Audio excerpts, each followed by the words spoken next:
મહત્વના સમાચાર 4 વિધાનસભાના પરિણામ આજે આવનાર છે ને એમાંથી 3 જે શરૂઆતી રુઝાન છે 3 રાજ્યો ભારતીય જનતા પાર્ટીને મળતા દેખાઈ રહ્યા છે।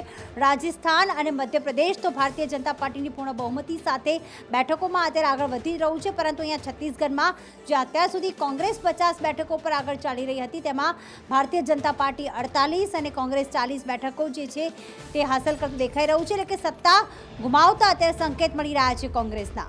નરેન્દ્રભાઈ મોદીની જે સરકારે જે કામ કર્યા છે અને જે કામમાં નાના નાના હોય, ચાહે ફેરિયાઓનું હોય, ચાહે નાના કિસાનોનું હોય, મહિલા, યુવાનો, દલિતો, આદિવાસીઓ માટેના જે કામ કર્યા છે અને મને લાગે છે કે આ વખતના જે પરિણામ છે એ પ્રજાનો એના પ્રત્યેનો મેન્ડેટ છે અને મોદી સાહેબ અને સાથે સાથે રાજ્ય સરકારોના નેતૃત્વએ પણ એ જ દિશામાં કામ કરી રહ્યું છે।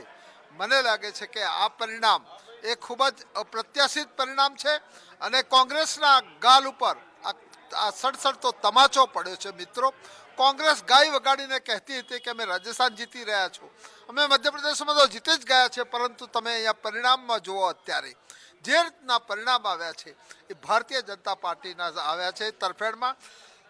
અને આપે કહ્યું કે રાજસ્થાનમાં અશોક ગેહલોત સરકારે જે લોકોને વહેંચવા માટેની વાત કરી, ઠીક છે, સારી વાત છે, પરંતુ એ ફક્ત કાગળ ઉપર હતું, એ ફક્ત એમના સંકલ્પ પત્ર પૂરતું મર્યાદિત હતું, ધરાતલ ઉપર એ ઉતર્યું નહોતું। ધરાતલ ઉપર ભારતીય જનતા પાર્ટીને લોકો ઓળખે છે, આ લોકો ભ્રષ્ટાચારી લોકો છે અને જ્યાં સુધી મારી મા દીકરીઓના સવાલ છે ત્યાં સુધી રાજસ્થાનમાં જે પ્રકારે સરકારે મહિલાઓ પ્રત્યેના જે બળાત્કારના કિસ્સા હતા એના પ્રત્યેનું જે જોયું અને એનો પણ આમાં પરિણામમાં સ્પષ્ટ રીતે એમાં દેખાય છે એનું। બિલકુલ, રાજસ્થાનમાં મોદીની ગેરંટી ક્યાંક કામ કરી ગઈ, તો આ તરફ મધ્યપ્રદેશની વાત કરીએ, લાડલી બહેન જે છે તે યોજના જે છે ક્યાંક મહિલાઓને આકર્ષી ગઈ, એટલા માટે આ બંને રાજ્યોમાં ભારતીય જનતા પાર્ટી સરકાર બનાવતી દેખાઈ રહી છે। તેલંગાણા છત્તીસગઢમાં તેલંગાણા કોંગ્રેસ, છત્તીસગઢમાં ભાજપ અત્યારે આગળ ચાલી રહ્યું છે, કાંટે કી ટક્કર ત્યાં પણ છે। બિલકુલ, અને ચિત્ર બદલાયેલું દેખાઈ રહ્યું છે। આખરે કયા પરિબળો કામ કરી ગયા છે? રાજકીય વિશ્લેષક અને વરિષ્ઠ પત્રકાર આપણી સાથે જોડાયેલા છે, મધ્યપ્રદેશથી अवधेश पांडे, साथ तेलंगाना थी विहार वैष्णव पर जोड़ाया है। अवधेश जी, आपसे जानना चाहेंगे कि एक जो नतीजे दिखाई रहे थे, जो एग्जिट पोल के, या चर्चा हो रही थी, एक्सपर्ट्स भी कह रहे थे कि इस बार कांग्रेस बनाने जा रही है सरकार, लेकिन ऐसा क्या हुआ पिछले चंद महीनों के अंदर कि ये चित्र पलटता दिख रहा है और मामा फिर एक बार सरकार में बैठते दिख रहे हैं?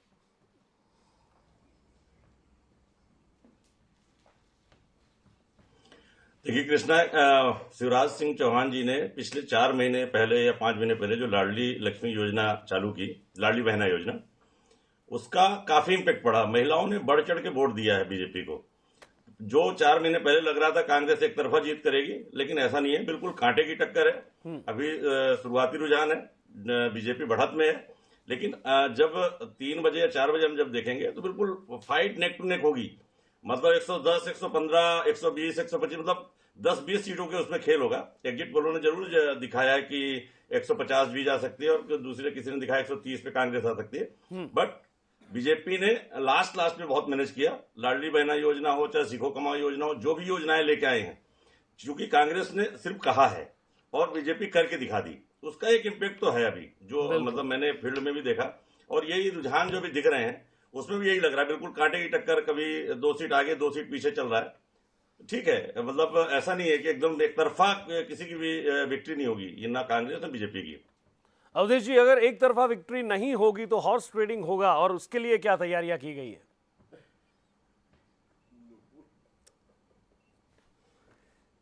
नहीं, हॉर्स ट्रेडिंग में देखिए क्या है कि कांग्रेस ने अपनी तैयारी पिछले 3-4 दिन से चल रहा है, उनका बिल्कुल मंथन चल रहा है कि भैया चार्टर प्लेन खड़ा है, यहां ले जाएंगे, कर्नाटक ले जाएंगे, लेकिन वो स्थिति बने तब। अभी 2 बजे तक तो पहले ये स्थिति क्लियर हो कि किसकी सरकार बन रही है। अगर बीजेपी आगे है, थोड़ी भी मार्जिन से आगे, तो फिर तो उनको दिक्कत नहीं होगी, लेकिन कांग्रेस अगर थोड़ा सा मार्जिन से आगे जाती है तो उसके लिए उन्होंने तैयारी करके रखी है। कर्नाटक लेके जाएंगे या कि फिर कहीं और लेके जाएंगे, चार्टर्ड प्लेन की तैयारी चल रही है। और कमलनाथ जी अभी अपने कार्यालय पहुंचे हैं और बिल्कुल बैठे हुए हैं, सबको कहते हुए कि नहीं हम आगे जाएंगे और जीतेंगे। देखिए आगे चल के, अभी तो शुरुआती रुझान है, 110, 108, 100 किसी मतलब कहीं आगे कहीं पीछे चल रही है। ग्वालियर रीजन और बिंद ये दो मेन फैक्टर, अगर ये दोनों ने कांग्रेस को साथ दिया जिस तरह से मुझे लग रहा है कि देंगे, उसमें कांग्रेस बढ़त आ सकती है। એટલે એ જ્યારે ડબ્બા ખુલશે ત્યારે ખબર પડશે કે કોંગ્રેસનો ઘોડો આગળ વધે છે કે કેમ. પણ ત્યાં સુધી તેલંગાણાની પણ વાત કરીએ. વિહારભાઈ વૈષ્ણવ આપણી સાથે જોડાયેલા છે. વિહારભાઈ, તેલંગાણાની અંદર એવું તો શું ચિત્ર બદલાયું કે 9 વર્ષના કેસીઆરના રાજનો અંત આવતો દેખાઈ રહ્યો છે? કારણ કે 19 પર 2018ની અંદર જે સમેટાઈ ગઈ હતી કોંગ્રેસ, અત્યારે બહુમતીના આંખ સુધી શરૂઆતી રૂઝાનની અંદર જ પહોંચી ગઈ છે.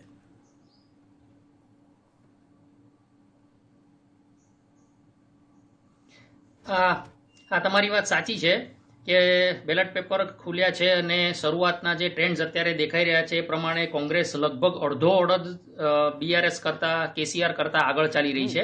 આનું એક કારણ એ છે કે એ લોકોનો જે કેમ્પેઇન છે, અહીંયા તેલુગુ ભાષામાં એ લોકોનો જે કેમ્પેઇન એ લોકોએ જે ચલાવ્યો છે કે રાપુ કાવાલી કોંગ્રેસ રાવાલી. રાપુ એટલે ચેન્જ, તેલુગુ ભાષામાં એને ચેન્જ કહેવાય. ચેન્જ જોઈએ છે તો કોંગ્રેસને લઈ આવો. એટલે આ જે વ્યૂહાત્મક રીતે એક યુનિટ તરીકે એક્ઝિટ પોલના દિવસે આપણે જ્યારે ચર્ચા કરતા હતા ત્યારે જ મેં કહ્યું હતું કે જો કોંગ્રેસ આગળ આવી રહી છે અને જો કોંગ્રેસ જીતી રહી છે તો એ એક પાર્ટી, એક યુનિટ તરીકે લડ્યું છે કેસીઆરની નીતિઓની સામે. એટલે જે કેસીઆરે જે કંઈ પણ આ પાછલા 8.5 વર્ષનું આપણે જે શાસન કહી શકીએ, એક વસ્તુ આપણે ભૂલવી ન જોઈએ કે કેસીઆરને પહેલેથી ખબર હતી. હું શરૂઆતથી કહેતો આવ્યો છું કે એમને રાષ્ટ્રીય ફલક પર જવું છે, એમણે બહુ ક્લિયર કટ કહી દીધું છે અને એના માટે જ એમણે એમની પાર્ટીનું નામ ચેન્જ કર્યું છે. એટલે ક્યાંક ને ક્યાંક એ વસ્તુ જે એમનું રાષ્ટ્રીય ફલક ઉપર એક રાષ્ટ્રીય નેતા તરીકે એમને મોદીની સામે આવવું છે, એ કદાચ અહીંયાના લોકોને પસંદ નથી પડી રહ્યું કે ભાઈ તમે પહેલા અમારું વિચાર કરો, આ રાજ્ય આપણા માટે આપણે લીધું છે, તમે લડત લઈને લીધું છે, તમે મરણ પથારીએ પડ્યા હતા. જે તે વખતે હું આપને યાદ અપાવવા માંગીશ કે જ્યારે તેલંગાણાની ચળવળ ચાલી રહી હતી ત્યારે કેસીઆર આ મરણ ઉપવાસ ઉપર ઉતર્યા હતા અને આ કોંગ્રેસ પાસેથી જ એમણે આ રાજ્ય મેળવ્યું છે. એટલે આ બધા પરિબળો છે બિલકુલ બિલકુલ એ હવે અત્યારે લોકોને ખ્યાલ આવી રહ્યો છે કે ભાઈ જેના માટે લીધું છે એને તમે ધ્યાન નથી આપતા ને તમારે રાષ્ટ્રીય ફલક પર જવું છે. એટલે આ જ વસ્તુ કોંગ્રેસે પણ લોકો મારી પાસેથી રાજ્ય લીધું છે અને તેલંગાણાની જે મૂળ વિકાસ બિલકુલ બિલકુલ બિલકુલ ત્યાંના લોકો સમજે છે. બિલકુલ બિલકુલ બિલકુલ બિલકુલ આ વસ્તુ દેખાઈ રહી છે અત્યારે. બિલકુલ. એટલે જોવાનું એ છે કે હવે આગળ કઈ બાજુ આ જાય છે. અને આ બાજુ રાજસ્થાનમાં વસુંધરા રાજે મોટી લીડથી આગળ ચાલી રહ્યા છે. 5000 મતોથી ઝાલર પાટણ બેઠક પરથી વસુંધરા રાજે અત્યારે આગળ ચાલી રહ્યા છે.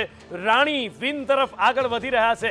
રાજસ્થાનમાં મોટી લીડ અત્યારે વસુંધરા રાજે મેળવી લીધી છે અને ભારતીય જનતા પાર્ટીએ પણ 103 બેઠક એટલે કે જે જાદુઈ આંકડો છે સરકાર બનાવવાનો બહુમતનો, એ પણ પાર કરી લીધો છે આ શરૂઆતી રૂઝાનની અંદર જ. અત્યારે 9 વાગ્યા છે એટલે 9 ને 9:15 વાગ્યા છે એમ કહો, પણ એ 1 કલાક સવા કલાકની અંદર શરૂઆતી રૂઝાનની અંદર જ રાજસ્થાનમાં ભારતીય જનતા પાર્ટી હરખાય એવા સમાચાર મળી રહ્યા છે. અને એમાં પણ જ્યારે રાણી આગળ ચાલી રહ્યા છે, જેમણે ડેમેજ કંટ્રોલમાં મોટી ભૂમિકા નિભાવી છે.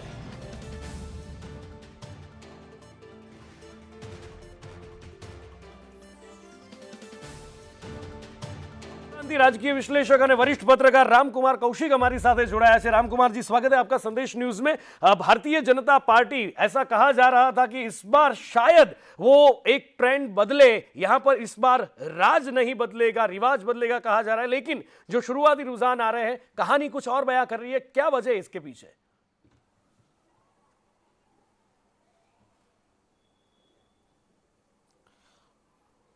देखिए नुपुर, राजस्थान की जो स्थिति है, राजस्थान में रिवाज बदलने की कोई गुंजाइश थी नहीं राजस्थान में, क्योंकि राजस्थान के जो लोग हैं उनमें ये एक्चुअली ये हमेशा से ये रहता है राजस्थान में कि वो कोई बदलना चाहते हैं. जैसे एक मारवाड़ी कहावत भी है कि मारवाड़ के जो व्यापारी होते थे 2 अकाउंट रखते थे. एक अकाउंट में जरा सा भी अगर पैसा कमाता तो अपना दूसरा अकाउंट इस्तेमाल करना शुरू कर देते थे. तो हमेशा जो राजस्थान की मानसिकता है वो 2 अकाउंट वाली है. तो शायद उसी का एक नतीजा है कि राजस्थान में रिवाज बदलने की गुंजाइश लग नहीं रही है, लग भी नहीं रही थी, और अब जिस तरह के रुझान आ रहे हैं लग भी नहीं रही है. बिल्कुल बिल्कुल सर, आगे भी आपसे अपडेट करते रहेंगे, अपडेट्स लेते रहेंगे, चर्चा बातचीत करते रहेंगे. मोटा समाचार के कोण આગળ ચાલી રહ્યું છે, કોણ પાછળ ચાલી રહ્યું છે, ને રુઝાન કઈ તરફનો ટ્રેન્ડ સેટ કરી રહ્યા છે. મારા સહયોગી કૃષ્ણ મારી સાથે જોડાયા છે. કૃષ્ણ પાસેથી જાણીએ. કૃષ્ણ. જી બિલકુલ નુપુર, અત્યારે છત્તીસગઢના જે રુઝાન સામે આવી રહ્યા છે, બંને વચ્ચે કાંટે કી ટક્કર જોવા મળી રહી છે, કારણ કે ભારતીય જનતા પાર્ટી 41 બેઠક પર આગળ ચાલી રહી છે, તો કોંગ્રેસ અત્યારે 44 બેઠક પર આગળ ચાલી રહી છે. પરંતુ આ બધા વચ્ચે સૌથી મોટા સમાચાર એ છે કે છત્તીસગઢના પૂર્વ મુખ્યમંત્રી રમણ સિંહ અત્યારે પાછળ ચાલી રહ્યા છે. રાજનાંદગાંવ બેઠક પરથી પૂર્વ સીએમ રમણ સિંહ અત્યારે પાછળ ચાલી રહ્યા છે. જે રીતે વાત કરવામાં આવતી હતી કે આ વખતની ચૂંટણી હતી, ભૂપેશ બઘેલે પોતાના ચહેરા પર લડવાની કોશિશ કરી હતી, પરંતુ ભારતીય જનતા પાર્ટીમાંથી કોણ ચહેરો છે એ છેલ્લી ઘડી સુધી સ્પષ્ટ નહોતું કરવામાં આવ્યું. અને પ્રધાનમંત્રી નરેન્દ્ર મોદીના ચહેરા પર છત્તીસગઢ હોય કે મધ્યપ્રદેશ હોય કે રાજસ્થાન હોય એની ચૂંટણી લડવામાં આવી હતી. અને છેલ્લા ઘણા સમયથી એવું કહેવાતું હતું કે છત્તીસગઢમાં જાણે કે ભારતીય જનતા પાર્ટી લડી નથી રહી, પરંતુ તેમ છતાં રુઝાનમાં તો અત્યારે બંને વચ્ચે સારી એવી કાંટેકી ટક્કર જોવા મળી રહી છે. પરંતુ એક મોટો ચહેરો રમણસિંહ, જેઓ મુખ્યમંત્રી રહી ચૂક્યા છે 5 વર્ષ માટે છત્તીસગઢમાં, આ મુખ્યમંત્રી પૂર્વ મુખ્યમંત્રી રમણસિંહ અત્યારે પાછળ ચાલી રહ્યા છે. અને કોંગ્રેસ અત્યારે જે રીતે દેખાઈ રહ્યું છે છત્તીસગઢમાં રુઝાનમાં કે આગળ ચાલી રહી છે. એક્ઝિટ પોલમાં જેવી રીતે કહેવામાં આવતું હતું કે છત્તીસગઢમાં કોંગ્રેસ સરકાર બનાવી શકે છે. ભારતીય જનતા પાર્ટી 34 બેઠક પર, અત્યારે જે અપડેટ સામે આવી છે, ભારતીય જનતા પાર્ટી 34 બેઠક પર આગળ ચાલી રહી છે, જ્યારે કોંગ્રેસ છત્તીસગઢમાં 52 બેઠક પર આગળ ચાલી રહી છે. છત્તીસગઢ મધ્યપ્રદેશમાંથી જ્યારથી અલગ પડ્યું હતું ત્યારથી ભારતીય જનતા પાર્ટીનું શાસન રહ્યું હતું, પરંતુ 2018માં એ કોંગ્રેસે છીનવ્યું હતું. અને રાજસ્થાનની વાત કરીએ તો રાજસ્થાનમાં ભાજપ અને કોંગ્રેસ વચ્ચે ખરાખરીનો જંગ જોવા મળી રહ્યો છે, કારણ કે ટોંક બેઠક પરથી કોંગ્રેસના સચિન પાયલટ અત્યારે આગળ ચાલી રહ્યા છે. સરદારપુરા બેઠક પરથી મુખ્યમંત્રી અશોક ગેહલોત અત્યારે આગળ ચાલી રહ્યા છે. રાજસ્થાનમાં જે રીતે જોવા મળી રહ્યું છે 103 બેઠક પર અત્યારે ભારતીય જનતા પાર્ટી, કોંગ્રેસ 87 બેઠક પર આગળ ચાલી રહી છે. અને रामकुमार कौशिक अपने साथ राजस्थान થી जोड़ाई गया है. रामकुमार जी, जिस तरह से अभी चित्र सामने आ रहा है, भारतीय जनता पार्टी 100 के पार पहुंच चुकी है, कांग्रेस अभी पीछे चल रही है, लेकिन जैसे बोला जा रहा था कि कांग्रेस में अशोक गहलोत की या तो हार है, अशोक गहलोत की या तो जीत है, यही परिणाम होगा. क्या लग रहा है आपको, क्या हो सकता है?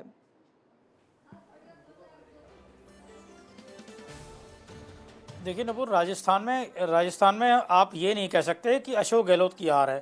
आज जिस तरह के परिणाम अभी, जिस तरह के रुझान अभी दिख रहे हैं और जिस तरह के परिणाम आने की संभावना है, उसमें अशोक गहलोत तो जीत ही जाएंगे. मैं उनके कॉन्स्टिट्यूएंसी की बात नहीं कर रहा हूँ, मैं ओवरऑल राजस्थान जीतने की बात कर रहा हूँ. लेकिन जो हार है वो कांग्रेस की है. कांग्रेस का जो आलाकमान का जो अपना प्रबंधन था, कांग्रेस के आलाकमान की जो अपनी रणनीति थी, वो रणनीति अशोक गहलोत के अगर साथ होती तो परिणाम कुछ अलग हो सकते थे. तो अशोक गहलोत की हार तो इसे नहीं कहा जा सकता. हाँ, मैं ये कह सकता हूं कि इस बार राजस्थान के चुनावों में चाहे कांग्रेस हो चाहे बीजेपी हो, दोनों ही पार्टियों ने बहुत ही खराब चुनाव लड़ा है. दोनों ही पार्टी का चुनाव का जो कैंपेन था, चुनाव की रणनीति थी, वो किसी भी तरीके से उसको स्तरीय नहीं कहा जा सकता. उसका स्तर बहुत कमजोर रहा है. राजस्थान में सिर्फ अशोक गहलोत अकेले थे जो चुनाव लड़ते दिखाई दे रहे थे, उनकी पार्टी चुनाव लड़ती दिखाई नहीं दे रही थी. दूसरी बीजेपी का कैंपेन जो बाकी राज्यों में बहुत ही मजबूत कैंपेन था, और बीजेपी अपनी रणनीति के लिए जानी जाती है. बीजेपी के रणनीतिकार अपना लोहा मनवा चुके हैं पूरे देश में. हर चुनाव में पंचायत से लेकर लोकसभा तक उनकी रणनीति की चर्चा होती है. और लेकिन राजस्थान के चुनाव में इस बार बीजेपी वो उस तरह की रणनीति अप्लाई करने से, उस तरह की रणनीति लाने में पता नहीं क्यों चूक गई. इसका जवाब तो बीजेपी के आलाकमान में जो दिल्ली में बैठे लोग हैं वही दे सकते हैं. बट अगर बीजेपी ने ठीक से चुनाव लड़ा होता तो परिणाम बीजेपी के पक्ष में भी बहुत अच्छे जा सकते थे. यानी कि बीजेपी को, कांग्रेस को आज की तारीख में अगर हम देखें तो गहलोत के कैंपेन के कारण, गहलोत की अपनी रणनीति के कारण उन्होंने कांग्रेस को प्लस में किया है. यानी कांग्रेस बहुत बुरी स्थिति में हो सकती थी, लेकिन उन्होंने बहुत अच्छी स्थिति में कांग्रेस को किया है. लेकिन वही अगर बीजेपी ने अच्छा चुनाव लड़ा होता तो बीजेपी की नंबर ऑफ सीट्स हैं, बीजेपी का वोट परसेंटेज है, वो कहीं और पहुंच चुका होता. जी बिल्कुल, आप जुड़े रहिएगा हमारे साथ. એટલે રાજસ્થાનમાં જેવી રીતે કહેવાઈ રહ્યું છે હજુ બંને વચ્ચે ઘણી કાંટેકી ટક્કર જોવા મળી રહી છે, પરંતુ 100 બેઠકને પાર અત્યારે ભારતીય જનતા પાર્ટી પહોંચી ગઈ છે અને આ તમામ ચાર રાજ્યોના જે અત્યારે પરિણામ સામે આવી રહ્યા છે, જે રુઝાન સામે આવી રહ્યા છે, સતત આપને બતાવતા રહીશું।